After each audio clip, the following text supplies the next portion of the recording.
Hello everyone, welcome to Rasayan Academy once again, guys. And this is another practice video on best questions of TIFR. And today we are going to discuss some really important questions on spectroscopy, right?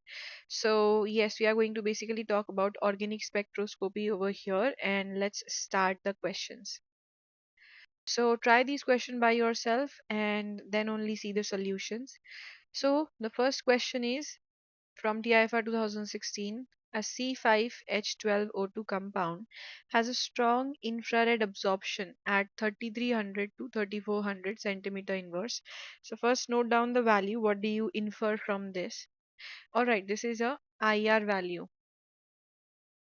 Now, the proton NMR spectrum has three singlets at 0 0.9, 3.45 and 3.2 ppm with the relative areas 3 is to 2 is to 1. What does that mean? That all of these values are in the ratio 3 is to 2 is to 1. Okay, which means that either you are going to have 3 hydrogens or 2 hydrogens and 1 hydrogens, or in the ratio 6 hydrogen, 12 hydrogen and 2 hydrogens, let's say. And this is going to move onwards. Sorry, 6, 4 and 2 hydrogen, right? Multiplied by 2, and you can just multiply this with any integer. Okay, yes. So addition of D2O to the sample eliminates the lower field signal. Okay, all right. The C13 Nmr spectrum shows three signals at all at higher field than 100 ppm value. So as you can see, all the information is given based on IR, on proton NMR as well as on C13 NMR. So first of all, what you're supposed to do is see the number of signals. In this kind of question, always see the number of signals first. So in option number A, you have a 1,5-pentane diol. Okay, so you are just going to draw that.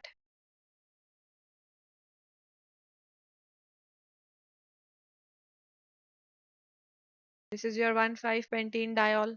Okay, and now, yes, how many number of signals are available in here? That is what you are going to see.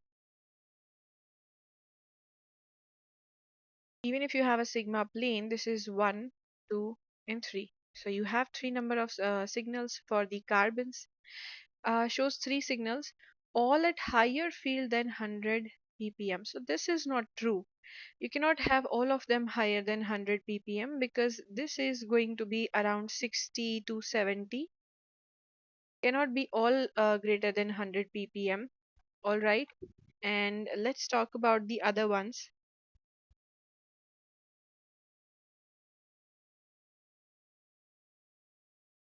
Okay. So there's a diol. You can still have the IR value over here. About the protons. Let's see the protons of this one. You are having a CH2. You are having two CH2 and another CH2. So basically A, B and C. A hydrogens are 4 because on this side also you are having the same hydrogen, 4 hydrogen. B hydrogens are also 4. C is a 2 hydrogen. So ABC value or the ratio is 2 is to 2 is to 1. It is not 3 is to 2 is to 1. So you just cancel this off just by the ratio. Okay, and we move onwards to next example, next option.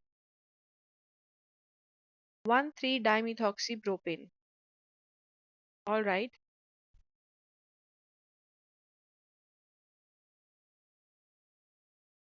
So this is it, 1,3-dimethoxy propane.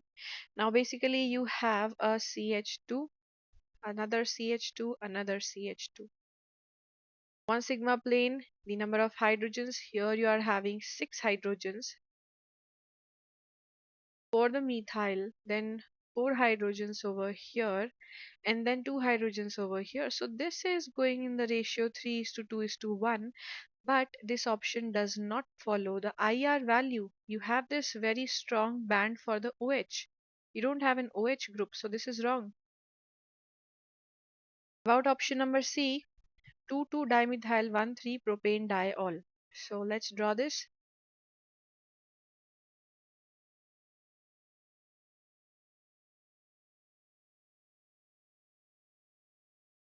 2,2-dimethyl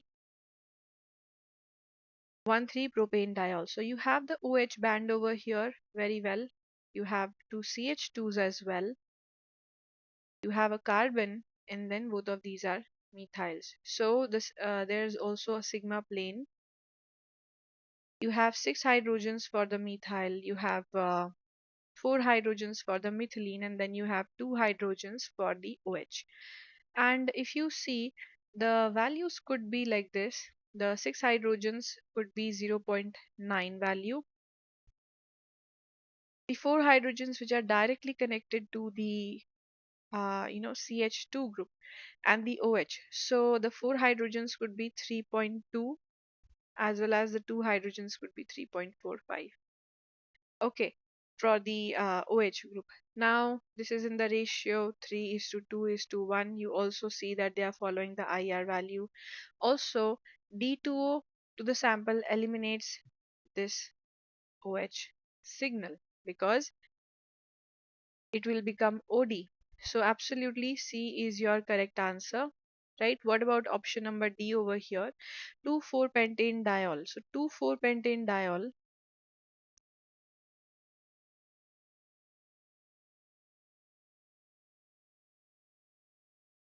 is going to be like this. You have a sigma plane. This is going to be a CH, another CH. This is CH3, CH3, and a CH2. So the ratio is not the same. 6 is to 2 is to 2 is to 2 because there is an OH proton as well. So four type of signals which is actually not applying. So D is going to be wrong. C is your correct answer for TIFR 2016 question. Another good question from TIFR 2017 is predict the multiplicities for the hydrogen on C1, C3, C4 of butanone associated with the spin-spin coupling in the proton NMR spectrum. Alright, so yeah, what does that mean? First of all, you're going to see what is butanone. What is the first carbon? C1, C2, C3, and C4. Okay, so C1 is a methyl. It's a simple methyl and it is also isolated. This is CH2, this is CH3. So what are we going to see over here? That is CH3 or C1 is going to be um, a singlet. What about CH2? This is your C3. This is going to be a quartet. Why is it a quartet? Because it is only split by this methyl. 2n plus 1, following the n plus 1 rule. 3 plus 1 is 4. So for those systems who are having I is equals to half, you can directly follow the n plus 1 rule. I've already made a video why. Okay, please check out the NMR videos. So this is going to be a quadret. This one is going to be a triplet. So let's check them. Hydrogens on C1 are singlet. So in option these option it's all correct. D is wrong. इनमें से कोई भी हो सकता है, right? फिर we see C3, hydrogens on C3. These are going to be a triplet. Okay. So yes, hydrogens on the C3. These are your C3. These are going to be a quadret. All right. So this is C3. This is going to be a quadret. And C4 is the last one. So the last one is going to be a triplet. Absolutely. So C is your correct answer for this simple question. Now moving onwards, guys, as you can see, another spectroscopy question from TIFR 2017. Let's see. Question number 3, it is an organic compound that has the following spectroscopic property. Mass spectroscopy के लिए M by Z value is 102, which is a very small peak. So even though it's a small peak, it has the highest mass over here, which means we can consider this as the molecular ion peak, but we'll have to be, we'll just check from the options. 87 and 43 are the largest ions. Proton NMR 1.4 and 3.9 ppm. Both are singlets, intensity ratio 3 is to 2. So the intensity is actually going to help a lot. Okay. Now, mass value is given, proton NMR value is given, C13 value is given 108, 64, 25. Also, IR value is given 1000 to 1300 centimeter region.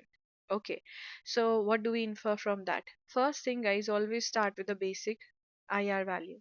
So if you're having like 1000 to 1300, you would understand that this is your carbon oxygen stretching frequency. Why? Because all of the options that you see, these are your ethers.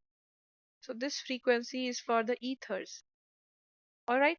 Now you have to look at the number of signals. Okay, so in the proton NMR, you are getting only two types of signals, isn't it? Which means you have only two type of protons, which means you have to find a sigma plane. So in option number D, you get a sigma plane. This is your CH3, this is your CH2. This is one simple carbon. You have two protons over here, and then in option number A, you have CH2, CH3. Both of them will be singlet, two protons over here as well. In option number B and C, you don't get any sigma plane. So only two type of proton only possible in A and D. Let's move onwards. So the intensity ratio has to be 3 is to 2. So that's also correct, guys, because you are having 6 hydrogens for the methyl and 4 hydrogens for the CH2. So that will give you 3 is to 2 intensity in both A and D. So we are done with the proton NMR value. Let's check about the mass value, because without the mass value you won't get an idea. Now if you want to check out the type of fragmentation for ethers, you can see it's a very simple. What is the alpha cleavage? What is the alpha cleavage usual type of fragmentation for your ethers? See, the alpha cleavage is when on the alpha carbon, let's say this is your carbon connected to the oxygen directly, so this is supposed to be the alpha carbon. All right, or let's say this is your alpha carbon connected to oxygen, this is your beta carbon. Yes, yes. All right, so first thing, you are going to form the molecular ion peak by removing a core electron always.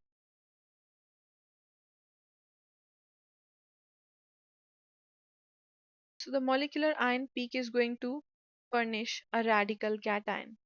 Okay, and this is going to weigh how much? Let's see the mass. There is CH2 over here. That means 28, 14 plus 14. 16 plus 16 is 32, plus for one carbon 12, plus for two methyls is going to be 30. All right, so always check out. CH2 has 14 mass, and one carbon has 12, and CH3 has 15. Just calculate like this, it will be easier. So this is going to give you a total of 102. All right, and the 102 is your M by Z peak. All right, but what do we see? Right, what do we see over here now?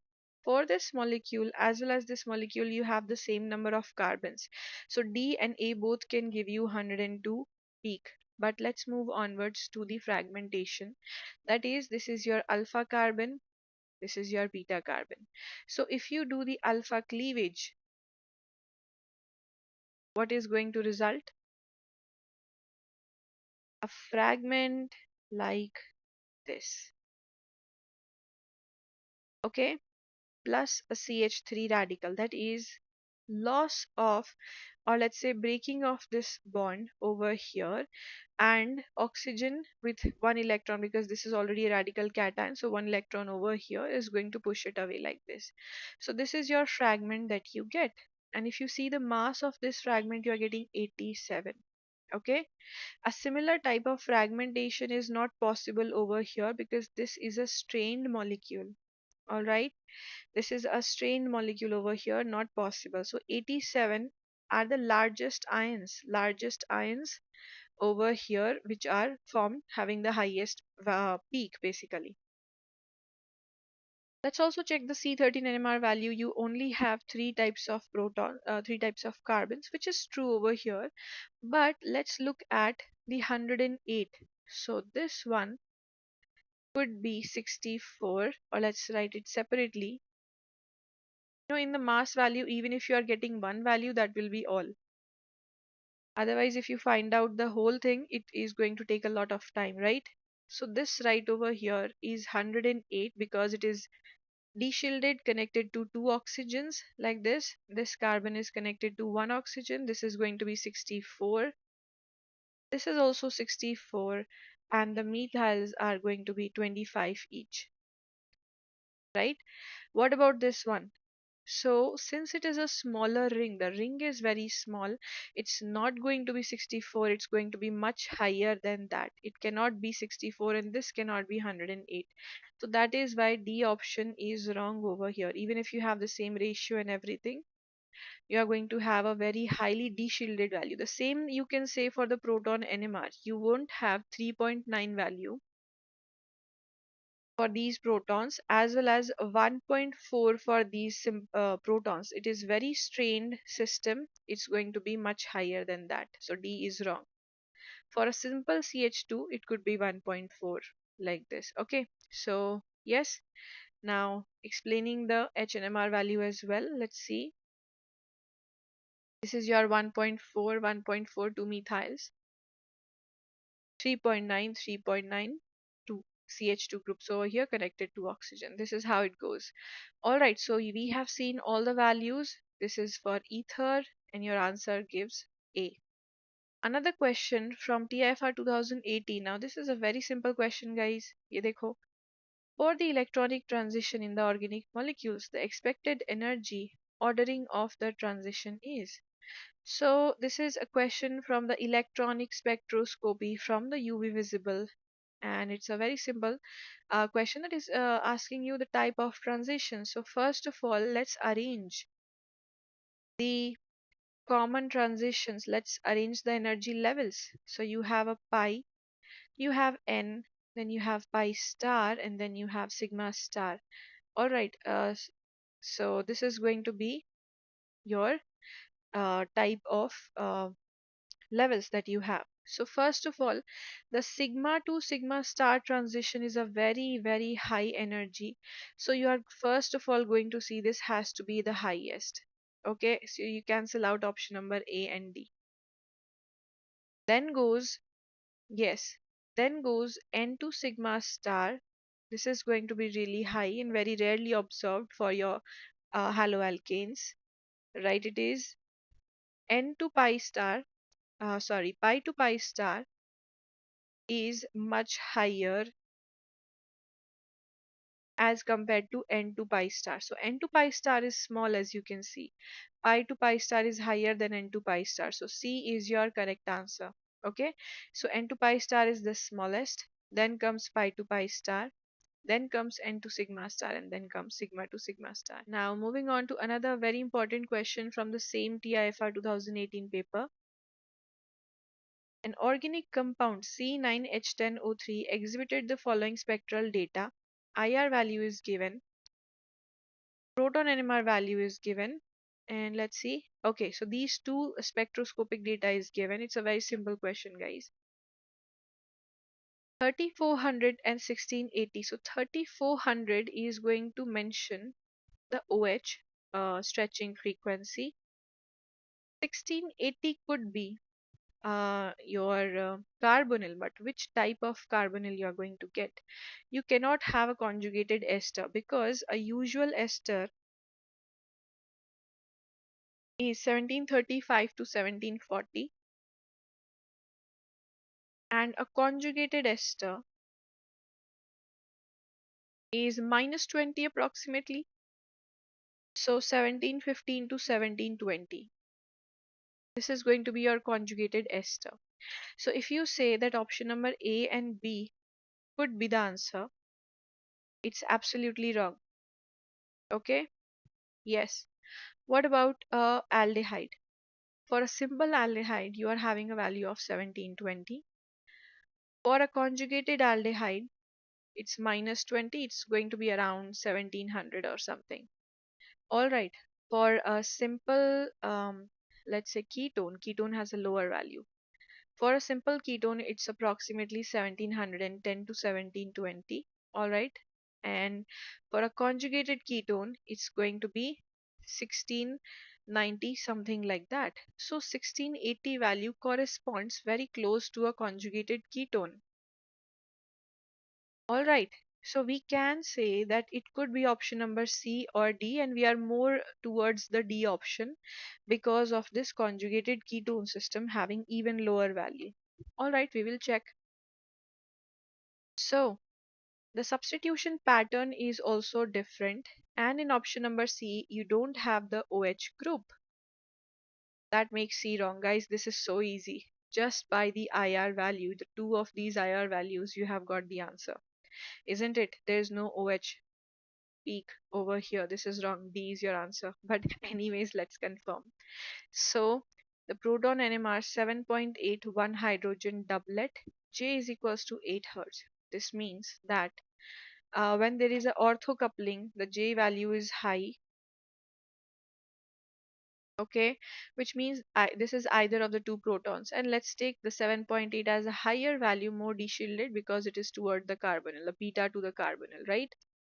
All right. Next one, with the same coupling constant value, which means it is adjacent to this ortho coupling. So this is your proton.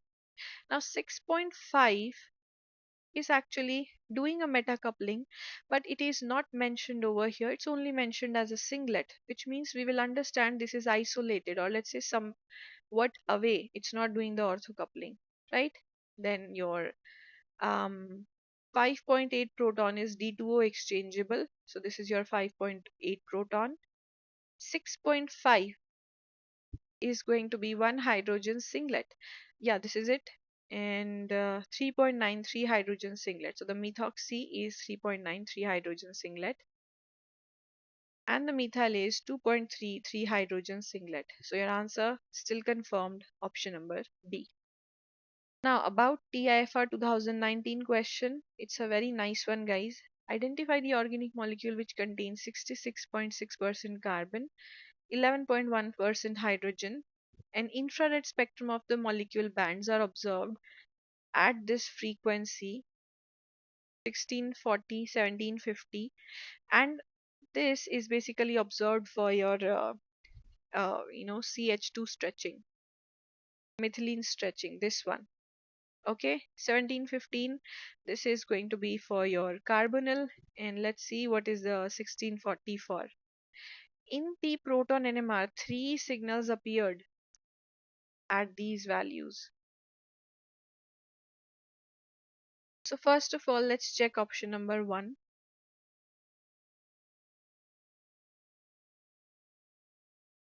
All right. So looking at the proton NMR, there are three signals. So this one is going to be a singlet, right? This hydrogen is supposed to be a singlet. This hydrogen value is supposed to be a quartet. This one a triplet. So do we have a singlet and a quartet and a triplet? Yes, we do. It could be option number 1, right? But let's see what is given further. 1715 is for a ketone, absolutely. 1640, it could be for your carbon oxygen stretching, bending frequency, right? Right. Now in the proton NMR, yes, we have confirmed this basically, but let's also try out the other options. 2-butanol.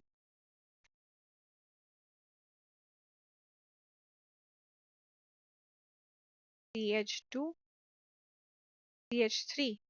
So how many proton NMR signals?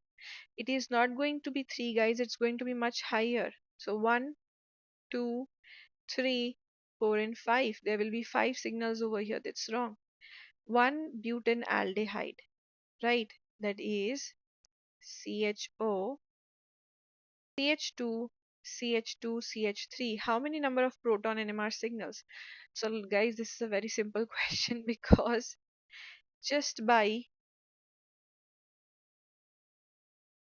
all right, just by looking at the three signal thing, you confirm that there cannot be three signals over here. It's one for the proton, aldehydic proton, two for this methyl, two for the methylene, 3 and 4. At least 4 signals are required. This is wrong. Just by looking at the 3 signals, you answer option number A, right? Now let's see another one from the same paper. Identify the compound whose molecular ion appears as a pair of equal intensity peaks. Equal intensity peaks, that is 1 is to 1. M by Z value 1 to 2 and 1 to 4. So guys, when you see a difference of 2 like this, it's going to be some bromo compound or some chloro compound. Yes, and in the option it is given bromo. Okay, isomers of each other. So you know that the M plus and the M plus 2 peak are 1 is to 1 intensity. Absolutely, it's going to be a bromo compound. Okay, because of the natural abundance of 79 bromine is to 81 bromine is 50-50%. All right, so that's the thing. Large fragment ions are seen at M by Z 43, which is the base peak. So let's try out the fragmentation of both of them. This is 1 bromopropane. All right, and what is the kind of fragmentation it does, which gives you the base peak at 43? It could break down.